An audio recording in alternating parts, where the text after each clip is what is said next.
Uwiteka kuremera igitangazo uyu munsi wa none. Ari byaranze utakurema igitangazo. Haleluya. Wineze kota yarabo. Haleluya. Uwiteka kuremera igitangazo uyu munsi wa none. Nyuma wahinguka rumbya abandi barimo kweza oya na jambo navuga kandi Farawo. Nyuma wacuruza ugahomba abandi barimo kunguka oya na jambo navuga kandi Farawo. Nyuma inshuti za kuvanweho kubera Farawo oya na jambo navuga kandi Farawo.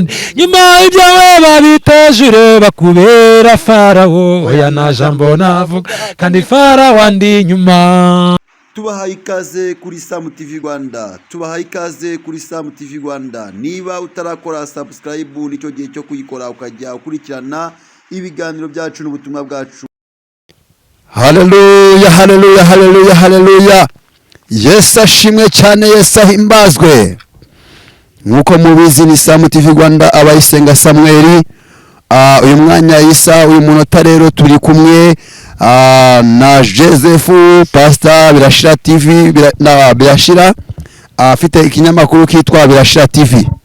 Ya mugane kuri Birashira TV murebe kuko arabura amasaha agatangira gukirigita ifaranga.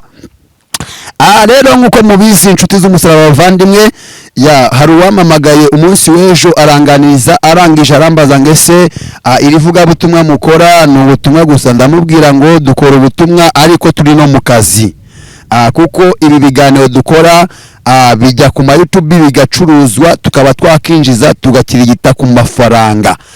Rero igihe kirageze kugira ngo tujye tubabwiza ukuri, atari bya bintu byo guca ku ruhande ngo tubabwire ngo nivuga butumwa gusa.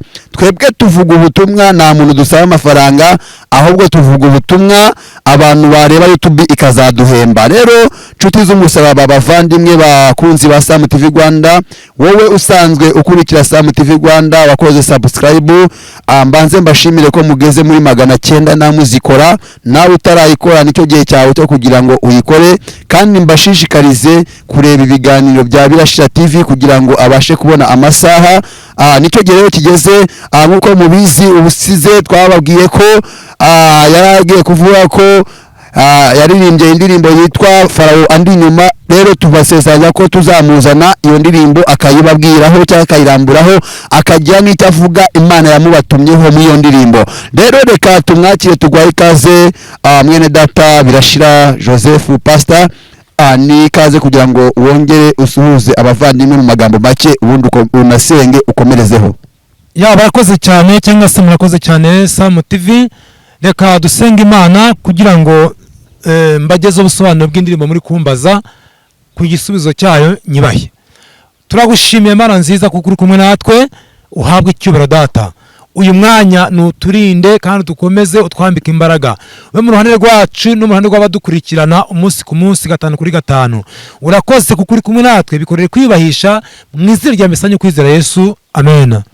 Ngoya nta kintu navuga kandi Farawo ndi nyuma. Karibu karibu karibu karibu. Urakoze cyane kuduha umwanya kuri Sam TV Rwanda ndetse no kuri Birashira TV. Mbanze nshimire abadukurikirana umunsi ku munsi, mwakoze subscribe kuri Birashira TV no kuri Sam TV. Imana ibahe umugisha. Rero nkuko musanzwe munzi si bihangano gusa, habanzi cyane nk'umushumba Pastor Bimenyimana Joseph uzwi ku ndirimbo yitwa Birashira TV. Ku ndirimbo yitwa ntacyo nakora Farawo ndi inyuma. Erega ibyishimo bituma tuvuga byinshi, ariko bambaje ku ndirimbo yitwa ntacyo nakora Farawo ndi inyuma. Reka mbaririmbyeho sample ntoya cyane. Hari indirimbo n'ubuhanuzi nazanye mu ndirimbo yitwa ntacyo nakora kandi Farawo ndi inyuma. Yavuga ngo Uwiteka Mana yanjye wumva basenga, wamaye inkoni imwe niyo wahaye Mose, nkayivutura Farawo ndetse n'ingabo ze, akareka ubwoko bw'Imana maze tugataha iwacu. Oya nta jambo navuga kandi Farawo ndi nyuma, oya nta kintu nakora kandi Farawo ndi nyuma. Oya nta jambo navuga kandi Farawo ndi nyuma, wahinguka rumbya abandi barimo kweza. Oya nta jambo navuga kandi Farawo farawo nyuma wacuruza ugahomba abandi barimwo kunguka hoya nta jambo navuga kandi farawo nyuma inshuti za kuvanweho kubera farawo hoya nta jambo navuga kandi farawo nyuma ibyawe babiteje ureba kubera farawo hoya nta jambo navuga kandi farawo ndi nyuma. Aleluya, nta jambo wavuga kandi farawo ari inyuma yawe. Yesu nashimwe cyane, ndumva ndi gufashwa cyane. Reka nkubwire wowe neza amatwi inshuti bw'ino data, hana nta jambo wavuga kandi umwanzi ukugenza ari inyuma yawe. Kuko reka nkubwire, Abisirayeli bakiri muri Egiputa ntacyo bari gukora igihe Imana yatumaga Mose ngo genda uvane Abisirayeli muri Egiputa ubajyane mu gihugu cy'amasezerano cy'i Kanani. Farawo yabakurikiye, yarabareka ariko arabakurikira, bivuze ngo bageze kuri ya nyanja babuze inzira. Imbere yari inyanja, inyuma ari ingabo za Farawo, iburyo ari umusozi, n'ibumoso ari umusozi. Mu yandi magambo ntacyo bagomba gukora kandi Farawo ari inyuma yabo. Haleluya, haleluya, amina, amina, amina. Nta jambo wavuga kandi umwanzi aguhiga ari inyuma yawe. Birakwiriye kugomba kubanza gucirwa inzira ngo minywa nimwe nk'iyo haye Mose yayindi yashyize hejuru y'amazi bakambuka. Hereza Imana icyubahiro. Nta jambo wavuga kuri inyuma yawe, ntacyo wakora uguhiga ari inyuma yawe. Yesu nashimwe. Ariko iyi saha Imana imaze kugera hari ibisobanuka. Uwiteka kuremera igitangazo uyu munsi wa none. Ariko byaranze utakurema igitangazo. Haleluya, wineze kote yarabo. Haleluya, Uwiteka kuremera igitangazo uyu munsi wa none. Hari icyo Imana yavuganye nawe ku buzima bwawe. Ntacyo wakora umwanzi aguhiga ari inyuma yawe. Nta jambo wavuga. Uyu munsi ndi kujya gutya ko ni mu gihugu cy'umutekano, ariko umutekano udahari ntacyo nakora. Nemoneze kota ya. Haleluya, Uwiteka tugire neza. Umve ijambo ry'Imana, umve, haranira gusenga Imana, wegera Imana, ureke igitangaza cy'Imana.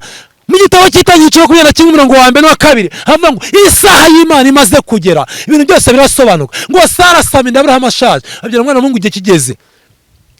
Ntacyo wakora umwanzi ukugenza ari inyuma yawe. Saba Uwiteka kuremera igitangaza. Yesu nashimwe. Haleluya, wowe neza amatwi aho yari hose, wowe uri kutureba, ntacyo wakora umwanzi ukugenza ari inyuma yawe. Ngo mibuye n'iryo haye mugaragu wawe Dawidi ndikocere Goliyati. Haleluya, amen. Maze Abisirayeli n'igitangaza cy'Imana. Ukeneye igisubizo kimwe gusa nicyo Imana haye Ana. Ukeneye igisubizo kimwe gusa n'icyo Imana haye umujakazi wayo Hana, abyara umwana w'umuhungu igihe kimaze kugera. Yesu nashimwe. Haleluya, haleluya. Nta jambo wavuga umwanzi akuri inyuma, ntacyo wakora ukugenza ari inyuma yawe. Uwiteka kuremera igitangaza, agucira inzira. Ukeneye gucirwa inzira nshuti mwene data. Hari ikintu agiye gukora ku buzima bwawe. Uwiteka kuremera igitangaza. Yesu nashimwe. Isaha y'Imana imaze kugera, byose birasobanuka. Iyi nzira imaze kuboneka, abakugenza bajya ku ruhande kuko Uwiteka yatabaye. Imana ikugire neza cyane. Uwiteka kuremera igitangaza. Yesu nashimwe. Amen. Haleluya, amen. Ngiye gusenga Imana. Amen. Ntacyo wakora, dukeneye igisubizo kimwe gusa kugira ngo abadukoreye bakorwe n'isoni bamware. Hari abakwisa amazina kubera igihe baragufatiranyemo nacyo, ariko Uwiteka kuvana ibiguhiga impande zawe kugira ngo Uwiteka kuremera igitangaza ubone icyerekezo nawe. Nta jambo nimwe wavuga kandi Farawo ari inyuma yawe. Kadusenga Imana. Ndumva neza y'Imana, ndumva gukora kw'Imana. Imana ije guhindura, ije gukora ibyanze gukoreka, ije gukora ibyanze guhinduka. Mu izina rya Yesu Imana ikuremera igitangaza uyu munsi wa neza y'Imana. Reka nkubwire, si imwe kandi si kabiri Uwiteka akora imirimo itangaza. Yesu yatawe biramenyekana, abatabizi barabimenya. Ntacyo wakora kandi Farawo ari inyuma yawe. Turanga kubw'umutekano, turanga kubw'umunezero, kubw'umunsi turi mu mahoro meza y'Imana. Imana ikugire neza cyane. Mbese wavuga iki Farawo ari inyuma yawe? Mbese wakora iki Farawo ari inyuma yawe? Ukugenza uruhande rwawe wakora iki? Hari ibiri inyuma yawe, hari ibiri iburyo bwawe, hari ibiri ibumoso bwawe, hari n'ibiri imbere yawe. Uwiteka gucira inzira. Haleluya. Ntacyo wakora Farawo ari inyuma yawe. Wineze kota ya. Tayasire boko simo. Usenga n'Imana. Amen. Hari ineza y'Imana. hari ineza y'Imana, hari ubutabazi bw'Imana, Yego. hari Imana ibohoye, Yego. hari Imana ikijije, hari imisozi ivanye iruhande rwawe, Amina. hari ibiri inyuma yawe, bya biri inyuma yawe rwose reka bikuvanweho. Amen. Haleluya. Amina. Reka bikuvanweho. Amina. Reka bivanwe mu nzu imeze nk'inyanja, reka bikuveho. Yego papa. Iyo Uwiteka biremye biraremeka, iyo Uwiteka ataba biramenyekana, inshuti ziraboneka, imiryango iraboneka, abakwisa amazina bagahinduranya amagambo kuko Uwiteka amaze gusinya ukugenza kuvuye inyuma. Haleluya, haleluya. Amin, amin, amin. Ineza y'Imana, umva gukora kw'Imana kandi usenga Imana. Ndagushimiye nyakubaha Imana, ndagushimiye ko uri kumwe natwe, ndagushimiye ko uri mu bitangaza, ndagushimiye ko ukije indwara, ndagushimiye ko wirukanye imisozi yari itugose, ndagushimiye ko ibyo uhinduye kandi ko hari ibyo uramye bikaremeka. Nuhabwe icyubahiro kandi ukomeze kwamamara, ni mwiza nyamusani kwizera Yesu. Amen, amen. Oya na jambo navuga kandi Farawo ndi inyuma. Aya na jambo navuga kandi Farawo ndi. Ya Farawo uri ku buzima bwawe rero akaba aragiye. Farawo uri ku buzima bwawe baraguhanura kubwira ngo na jambo wavuga Farawo kuri inyuma. Uhereye aka kanya Farawo ari ku buzima bwawe twamwirukanye mu izina rya Yesu Kristo. Amen.